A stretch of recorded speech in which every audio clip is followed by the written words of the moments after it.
What's up, desktopers? Xavier Wills here for Desktop Bodybuilding, and we are back with another video and another weekly bodybuilding breakdown with myself, Xavier Wills, and Michael Galley. And today we're discussing Brandon Curry's latest update photos and videos and how he's looking and if anyone can beat him in the 2020 Mr Olympia. Also, Shawn Rhoden clarifies his 2020 Mr Olympia contingency, and we also discuss what we do for the international competitors competing in the Mr Olympia, or at least hoping to compete in the Mr Olympia.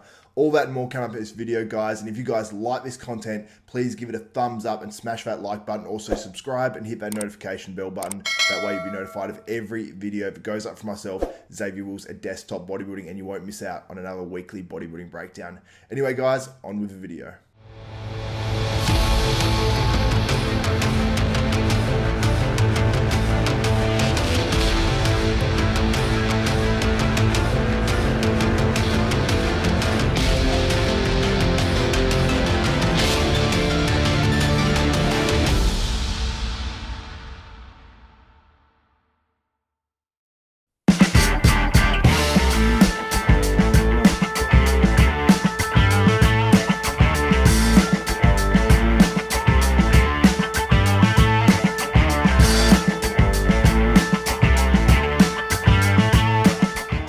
Welcome back to the Weekly Bodybuilding Breakdown. I'm Xavier Wills and I'm joined by Michael Galley once again, and we're here to discuss a few topics. And this week, Mick, when we literally don't have the time to bust out a 25-minute video because I've got to beat my barber, but how have you been this week? I'm good. I'm back training again. Gym's opened up and it feels fantastic. Yep. What's the vibe in the gym? So what's the current setups? Do you have to do anything like really in particular? Do you have to wear masks? What's the whole deal? No, initially we got an email saying wear a mask if you want, but you definitely had to wear gloves, and that didn't happen. So I normally train. I try and get in there on my lunch break, or if not, pretty early. So when I'm in there's not that many people anyway. But it is, you've got to make sure you're cleaning machines before and after, with all the sanitizing sort of stuff around you. But it's just good to be back in there, man. It's just good to be able to chat to people again and see how everyone's going. So yeah, who would have ever thought we'd be in this sort of predicament 10 weeks? I know, right? I'm pumped for the crash, man. Like, honestly, I'm pumped for the crash at the gym to get my, I don't know if people in America or if other countries, they call it a crash. Do they call it a crash over there? Good question. I think I actually don't know. I'll have a look tomorrow. Because I know they don't in New Zealand, because my partner called it a crikey or something like that. Or like my partner's sister called it a crikey. And I was like, what are you talking about? And then I was like, sort of put two and two together. But yeah, it's I might be saying that. It's basically childcare for any other listeners in any other countries not understanding what a crash is. But let's get into it, Mick, because we've got a few topics to discuss. Now, we'll start with Shawn Rhoden. Now, I put him out a video, and I don't even know if we discussed it on the Weekly Bodybuilding Breakdown, but basically Shawn Rhoden sounded like he was going to do the 2020 Olympia. It sounded almost like he had a conversation with Dan and Jake Wood, and they discussed him doing it, and it sounded like he was prepping for it, and that was the plan, regardless of, who knows what's happening with his case and all that sort of stuff as well. Now, he put out another video clarifying things, maybe because, channels like myself and after I did my video, and actually thank you to you as well, Mick, because you actually alluded me to the video that Shawn put up on his YouTube channel too. And we came out and we said, Shawn, is he in the 2020 Olympia? And I put a question mark on it because obviously it wasn't confirmed, but it did sound very strong that Shawn was going to, potentially get the go-ahead from the Olympia crew and hopefully the IFBB Pro League. Now he sort of stepped it back saying he wants to do the 2020 Olympia, and, if things open up and he's able to do it, then he will do it. So I love the commitment from Shawn that he wants to be in the Olympia. But what did you think about the follow-up video that Shawn did on his YouTube? Yeah, I just think he's maybe just trying to cover his bases, if you know what I mean. So with that first one, I was like you. I thought, okay, he obviously knows something that he'll be in and able to compete. And then the second one, it was sort of like he maybe just stepped back just a little bit. But he still seemed pretty positive. We all know, and it looks, man, I've seen him. I watched his Instagram story again today, and he's training hard and he's looking big. So he's got a lot of intentions of doing it. Whether or not he gets the go ahead, I guess, is a different story. But I hope he does. Yep, and I'll play that couple-minute video now so people can actually just hear exactly what Shawn said. Good morning, good afternoon, good evening. It's your boy, Shawn Rhoden, 2018 Mr. Olympia. It's a beautiful day here in California. Just want to do this quick video for you guys. I did a video on my YouTube channel last week about my thoughts of competing in the 2020 Mr Olympia. And before you guys go crazy and jump to assumption, those are my thoughts, my intuition. 2020 Mr Olympia is going to be phenomenal with some amazing athletes. The return of Flex Lewis, the retirement of Dexter Jackson, reigning champion Brandon Curry, Roland Winkler, William Bonac, Sergio Olympia Jr., just to name a few, Big Ramy, maybe the return of 7-time Mr Olympia, Phil Heath. So I did this video, and I just want to talk to you guys, give you guys an update as far as what's going on, because I didn't do that before the video. No, I have not applied for an IBB Pro card in 2020. I'm still going through the due process, and hopefully everything will be out of the way, and I'll be back on stage in 2020 at the Olympia. And I just want to put that out there before you guys misinterpret or start DM me with 101 question. I figure out I hit you guys up first, inform you guys as far as what's going on. And yes, my goal is next time I step on stage is hopefully 2020 Mr Olympia in Las Vegas in December. And I've been training.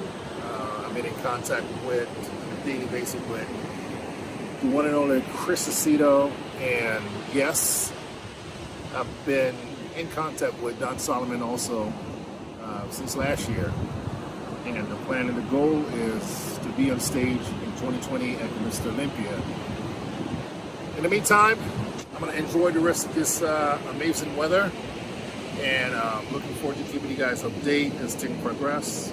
So there it is from Shawn Rhoden on his 2020 Olympia, I suppose, potential comeback, which would be amazing to see, and I hope it does happen. But another guy that's doing that 2020 Olympia is our current Mr Olympia champion, the 2019 Mr Olympia, Brandon Curry, and he's looking outrageous. Like, he put out a photo, and there's a little bit of video of him training and stuff coming out now, and he's looking really, really good. And I'd venture to say probably better than he's ever looked this far out of the Olympia, because now, what are we, maybe 6 months or so out of the Olympia, maybe more.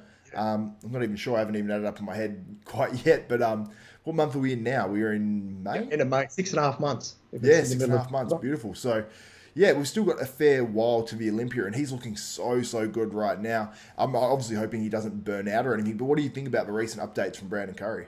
I agree with you. The pictures I've seen in his video footage, I think that's the best he's looked coming into Olympia.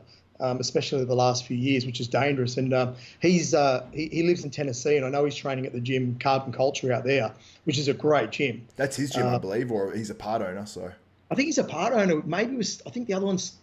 I know one is Steve Kluclo, who's got one opening up in Dallas, which is on the back burner at the moment because of this restriction. But hopefully that's only a couple of months away. But yeah, he looks amazing. He's definitely bigger. He looks rounder. That made me rethink about how Brandon might be able to do it at the end of the year. He's going all out to get that repeat. Yeah, definitely. And we talk about how Shawn Rhoden's looking so good right now, especially for Shawn. I think we all sort of have this preface thing with Shawn Rhoden. Now, a guy might normally look like Shawn, but Shawn doesn't normally look as good as he does this far out of contests, and he's maintained that really good look. Now, Brandon, put him stand him side by side now, I think Brandon would look a hell of a lot more impressive than Shawn, the way they currently look, just because Brandon looks a little bit leaner, maybe he's popping a little bit more. But yeah, I'm just super impressed, and I think this really sets things up well for Brandon. And the fact is that Brandon's got longer than a normal full year to prep for this, because the Olympia is normally in September, been pushed back to December. He didn't do the Arnold Classic, so he's got a really long off season. But it also advantages guys like William Bonac, Big Ramy, who actually did the Arnold Classic. they've got a longer prep too. They don't have that 6-month turnaround like they normally have. They've got about 9 months, so it's somewhere in between a full year and half a year. So it's going to be interesting to see who it advantages, who it disadvantages, and who's been staying on their game. And obviously Brandon Curry has done that. Now, do you think Brandon Curry can be at his very best while not actually going out to Oxygen Gym? Because I don't know what if he's going to be able to go out there, if he's not going to be able to go out there or whatever, but do you think he can actually bring his very best without Oxygen Gym? Yeah, after seeing that picture, I definitely think so. The gym he's at's really well equipped, Xavier. Like it's an unreal gym. And I mean, you've got the fact he's with his wife and his kids too, which would be fantastic for him. That would be one hard thing with him leaving, and he said that before. But I think that picture says it all. He's in a good place. His body's responding nicely as well. I don't think it'll matter if he goes back. Yep, and we know like he doesn't have any kids that are like under 1 year old right now, because he's got a whole bunch of kids, and I think a lot of the time probably when he's competing in the past. Now I'm going to get Brandon on the channel and talk to him. But when he was prepping in the past, he would have had kids that were under one year of age and under 2 and stuff. And that would have been very hard to prep like that. So I think that's why, at least then, moving out to Oxygen, it was a lot easier in terms of prepping, because he doesn't have that distraction. Now, he's still got his family and he's still got a lot of kids. But it's, now they're getting a little bit older. I think it's going to be a little bit easier for Brandon. So I think that's great news. But let's move on to our last topic. Now, what would we do about the Olympia qualification series in 2020? Because we have these international competitors now. Specifically talking about people we know, we've got Aaron Polides, our friend who lives in Queensland. He came 9th at last year's 212 Olympia. He's made great improvements. Potentially could be a top 5 guy this year in that 212. But he might be left without a place to qualify, because if, border restrictions ease up and they open up the end of the year, which is what Australia's predicted, end of year, start of next year, which if it's start of next year, then he misses out. On the 2020 Olympia, there's no way of him getting there unless he gets some sort of exemption. Now, what would you do about qualifying for the 2020 Olympia if you were a Dan Solomon? Because I've actually just messaged Dan Solomon before we recorded this show and actually asked him that question on behalf of Aaron. And I haven't heard back yet because I only just sent it. But what would you do if you were Dan Solomon and the Olympia crew about qualifying for the 2020 Olympia for these international guys specifically? Well, at this stage, I would probably let the top 10 of last year automatically qualify. Obviously, there's going to be a couple of guys in there that wouldn't be able to do it anyway. I think Bonnak's still overseas, isn't he? I believe so, yeah, because I actually saw, this is actually funny, I posted on the Desktop Bodybuilding Instagram the other day, he's actually smoking a joint with Tavi Castro, if you know who that is. Yeah, that's right. Yes, I saw that and I was like, that's funny. Yeah. So he's overseas. I would let the automatically the last year's top 10 qualify, but then I'd also allow anyone who's in the States to send me a special invite so we could have a look at it and go from there. But I think you're probably looking at a few invites going out this year as well. I actually said to Aaron, speaking about that, to contact the Australian Embassy and have a chat with them about what they can do as far as athletes go. Are there going to be any ways of doing athletes' visas to be able to go from Australia to America? But I just said exhaust every avenue. Just find out everything that you can do. I even said that with email Dan, see if you can get a wildcard entry to the Olympia. Yeah, just absolutely. Exhaust every avenue. I think what I would do if I was Dan Solomon is take each case on its merit. So, not just to have the athletes say, hey, it's going to be hard for me to qualify and let me in, because some of these guys might be able to qualify. It might be able to get out of their country and go to the US to qualify. But I think there should be, especially for these international competitors that aren't able to do these Olympia qualifiers, because we're going to have heaps of Olympia qualifiers in the US. There's going to be some outside of the US, so if you're from one of those countries, then it's sort of fair game.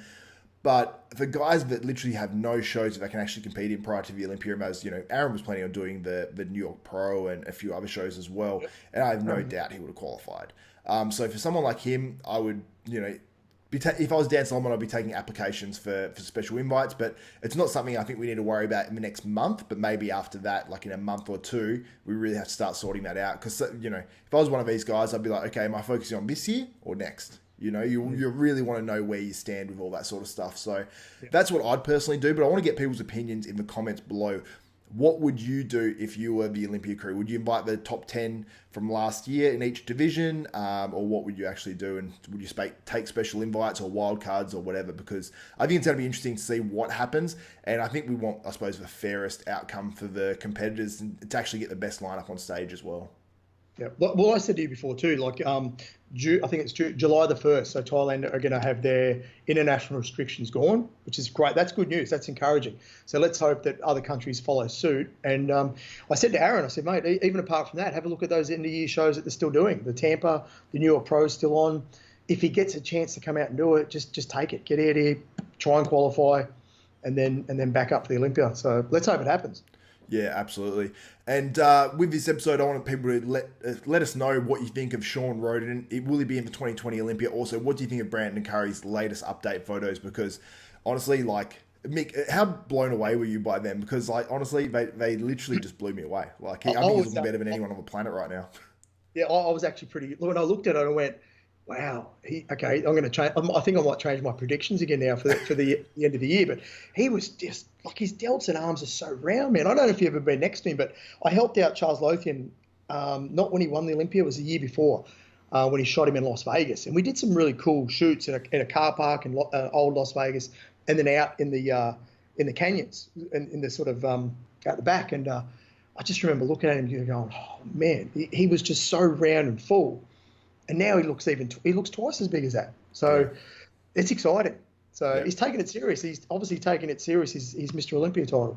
Yeah, and I love it. And he's literally been probably the best Mr Olympia in quite a while, like since maybe like a Jay Cutler in terms of representing the sport. No knock on any of these other guys, but he's just been tremendous. And he reminds me very much of a cross between like a Jay Cutler and a Lee Haney in terms of representing the Olympia, which is just about the perfect combination. So I absolutely love that. So guys, let us know what you think on all those topics in the comments below. Also, if you guys want 10% off Hostile supplements, visit hostile.com and enter ZAVE10, XAV10. You'll save yourself 10%. The link is in the description too. So for Michael Galley and Xavier Wills, if you like this content, give me a thumbs up, smash that like button, also subscribe and hit the notification bell button. That way you'll be notified of every video that goes up for myself, Xavier Wills at Desktop Bodybuilding, and you won't miss out on another weekly bodybuilding breakdown. So for Xavier Wills and Michael Galley, we are out.